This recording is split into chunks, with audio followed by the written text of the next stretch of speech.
اعوذ باللہ من الشیطان الرجیم بسم اللہ الرحمن الرحیم رب اشرح لی صدری ویسر لی امری واحلل عقدۃ من لسانی یفقہوا قولی۔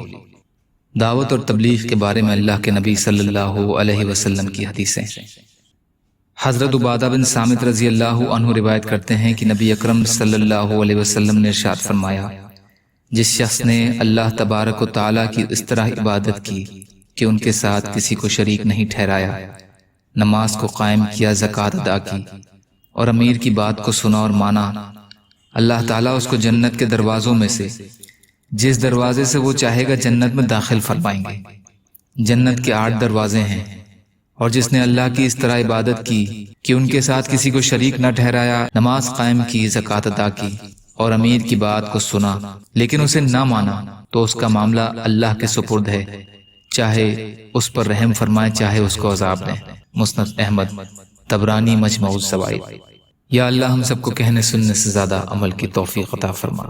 یا اللہ جو مظلوم ہیں، پریشان حال ہیں، بیمار ہیں، قرض میں ہیں، بے روزگار ہیں، محتاج ہیں، ان کی مدد فرما۔ یا اللہ دنیا اور آخرت کی تمام خیر عطا فرما۔ یا اللہ سچی توبہ کی توفیق عطا فرما۔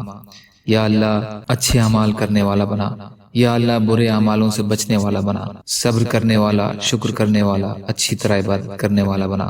یا اللہ جو مانگا وہ بھی عطا کر دیجئے، جو بھول گئے ہوں اپنے فضل و کرم سے عطا فرمائیے، برحمتک یا ارحم الراحمین، لا الہ الا اللہ محمد رسول اللہ۔ السلام علیکم۔